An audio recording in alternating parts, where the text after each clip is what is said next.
Dr. Neha Goyal, please. She will talk to us about how to do your thesis the right way. She did her post-graduation and SRship at Guru Nanak Eye Center, Mamsi, and she got the ARC Young Researcher Award in 2010 for her thesis and went to AAO as part of a travel grant. So, Dr. Neha, please begin your talk. I'll just start while it takes some time. Thanks, Apurva, and thank you to the Young Ophthalmologist Society of India. This is, I think, one of the maiden meets, and looks very good. Hopefully many more on the way. So I'll just, while they get on the slides, I'll be talking about thesis, doing it the right way. Thesis, the big dreaded part of your post-graduation. Myself, I completed my thesis almost 10 years back, and I was as scared and as fed up of it as is everybody. Since then, I've been a guide and co-guide for about 4 or 5 theses, so been on both sides, and I'll discuss some of the points which I've picked up. Now, why is your thesis important? It's essential, first of all, for passing your residency exam. You cannot get a MS, MD, or DNB without a thesis. More importantly, it's your first exposure to the scientific method, and it gives you an opportunity to present your work and to publish your work. So this is where you start learning how to research, how to write. And it's also your, even if minuscule, contribution to the academic community. And who knows, you might do some path-breaking research, and it might just land you right there. On a lighter note, you all have to suffer like we all have suffered. Now, this is just an overview of my talk, the topics I'll be discussing the thesis under. The first and most important is your thesis topic. Now, of course, the guide has a large hand in it, but you can always contribute very actively. Okay, thanks. So, this one? Okay. So, a good research question, which is essentially your thesis topic.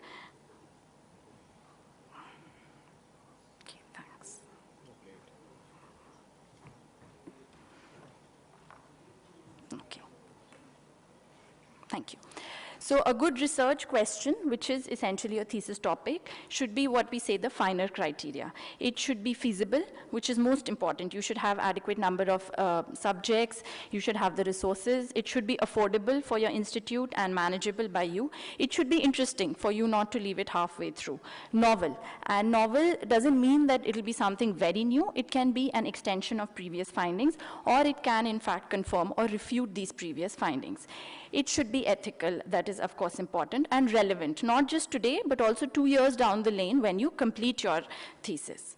For example, if you want to do a thesis today, it should be relevant and timely, rather than doing something like extracapsular. It would make more sense to do something with the new techniques such as FLACS. Of course, it should be practical if you don't have practical and doable. If you don't have the machine, then there's no point writing a thesis on it.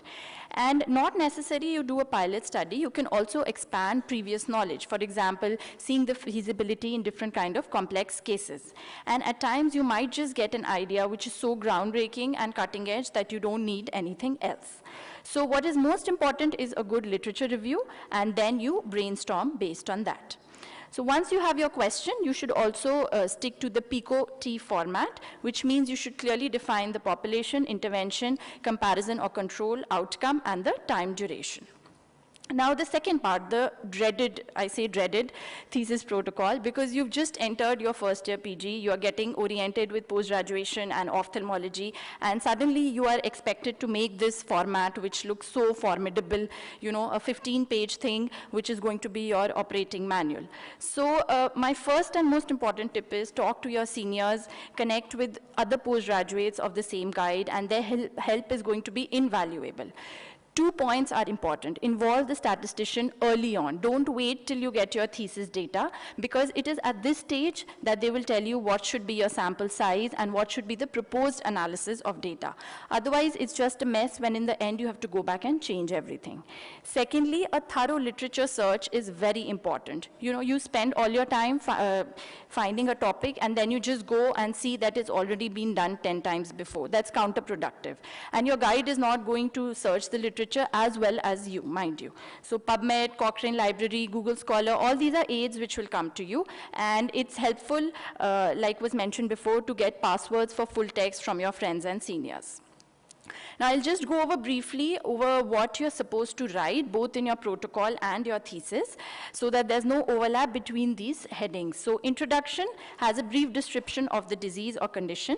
It tells you what is known, what is not known, and how your question is going to add to that. This should be in a paragraph form. As opposed to that, the review of literature should have headings and subheadings, a more detailed description about the disease. You must review all the available studies on the subject, and only then you can identify the gaps and say why your study is important. So it should be comprehensive yet relevant. By relevant, I mean there's no need to include textbook material. For example, if you have a study on diabetic retinopathy, there's no point going into the details of the stages, etc., and defining diabetic retinopathy. The literature should be recent, not more than 30 years old. Like I said, give headings and subheadings, and write in your own words rather than reproducing. Again, I cannot overemphasize this point. Make rephrasing a habit right from this point. No copy-paste. Disable the copy-paste in your laptop. The best way is you read something, and then you close it, shut it down, and then you try and write it yourself, because this is the beginning of a very good habit for research. And you should avoid the names of authors in the text. Instead, use references. Coming to the references, they should be Vancouver style and cite only those where you have read the full text. It's helpful nowadays to use a reference manager such as EndNote, Mendeley, Zotero. These also come to your aid when later on you write review articles and so on. The next section is the aims and objectives. What is the difference? Aims are a more generalized issue or question which your study will address, whereas objectives are more specific. They should fulfill the SMART criteria. For example, this was one of our theses, assessing the macular function in acute CSC. Now the objectives become more pinpoint. They are primary and secondary. So the primary is to assess multifocal ERG and compare it with the normative database. And secondary, you can also measure visual acuity, contrast, sensitivity, and so on. The next section is the materials and methods, and it should have these 10 points. The study setting, duration, design, sample size, and the justification for the sample size. Many times, thesis protocols are sent back because you have not justified why you have used this sample size.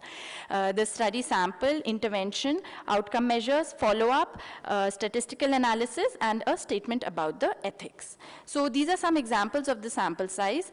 Now, you should assess yourself the number of cases. Would you be able to collect them within a year?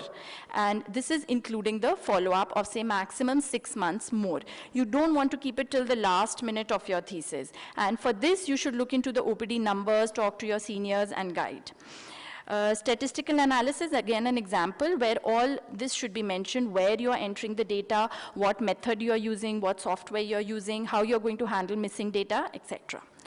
So with this, we complete the protocol format, and of course the ethics committee letter is very important, and this becomes your operating manual for planning and monitoring your thesis research work. The most important thing is to have patience. So at this point only, you start by sensitizing your colleagues, friends, peers, seniors, same hospital, other hospitals, to keep sending you patients. Because in your screening, about 10 to 20% are going to go out eventually. There's also a 20% attrition rate. So you can never have enough patience for your thesis. Make a performa, fill it at that instant only, file it, fill the master chart side by side if you have time, and always, always take your data from machines, be it angiography, OCT, Pentacam. They do crash, and you don't want to lose invaluable data.